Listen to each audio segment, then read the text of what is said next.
Bonjour et bienvenue à la 53e diffusion de 5e dimension. Certains de vous, en regardant les vidéos précédentes, ont peut-être observé les similarités entre les cristaux de Masaru Emoto, les cités étoiles, les rosaces et les crop circles apparus ces dernières décennies.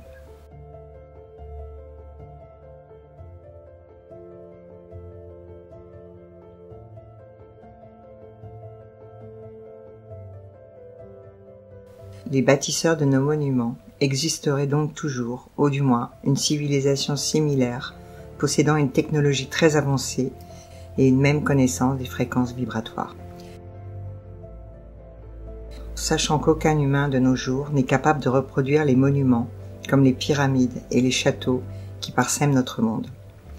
Nous allons d'ailleurs bientôt pouvoir l'observer avec la rénovation de Notre-Dame de Paris, dont la rénovation est manuelle et va donc prendre des années, alors qu'un crop circle peut apparaître en quelques secondes avec une géométrie parfaite.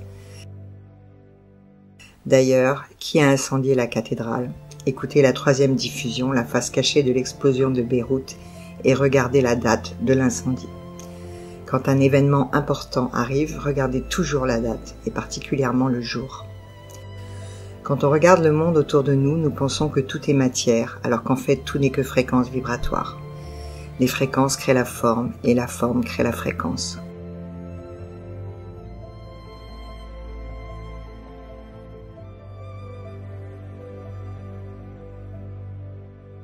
Les crop circles sont réalisés avec les fréquences vibratoires. Chaque fréquence a son propre son, sa propre géométrie.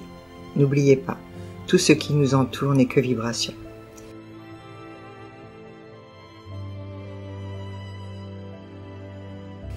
Les créateurs de crop circles utilisent les ratios diatoniques harmoniques, les mêmes que sur un piano.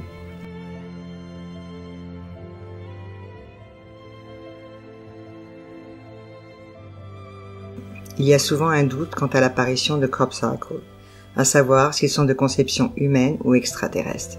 Mais lorsque l'on voit les similarités des motifs de crop circles avec les rosaces, les cités étoiles et les cristaux, ces motifs peuvent déjà nous éclairer sur l'origine. Peu d'humains connaissent les lignes énergétiques et encore moins la géométrie sacrée.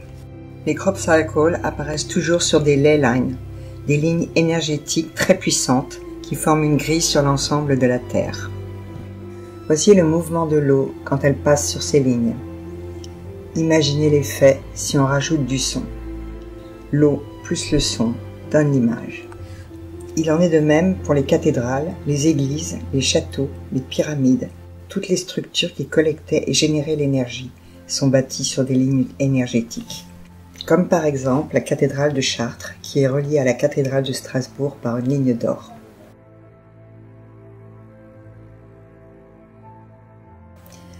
Voici une carte de France avec les villes principales. J'ai tracé quelques traits sommaires pour vous montrer l'alignement des villes sur les lignes énergétiques.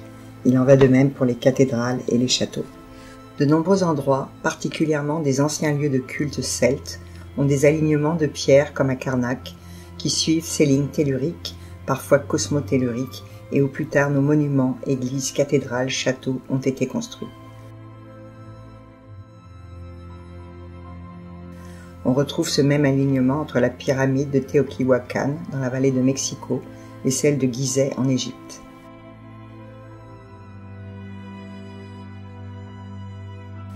De plus, dans certains crop circles, on trouve des déviations biophysiques qui seraient causées par des micro-ondes, impossibles à réaliser par des humains.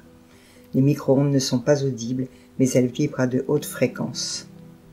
La géobiologie est étroitement liée à la géométrie sacrée. La géométrie sacrée unit l'art et la science. Le cerveau gauche avec le cerveau droit. Phi, le nombre d'or, la divine proportion, est présent partout dans la nature, dans le cosmos, dans l'humain, dans l'architecture, dans l'art et aussi dans tous les dessins des crop circles.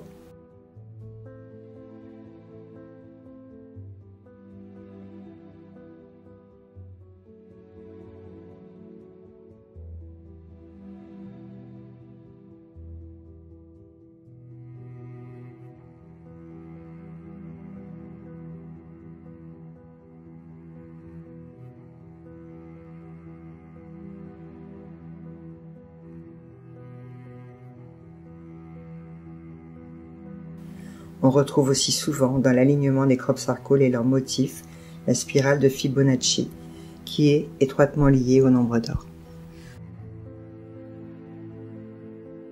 Voici quelques pistes, à vous de continuer la recherche.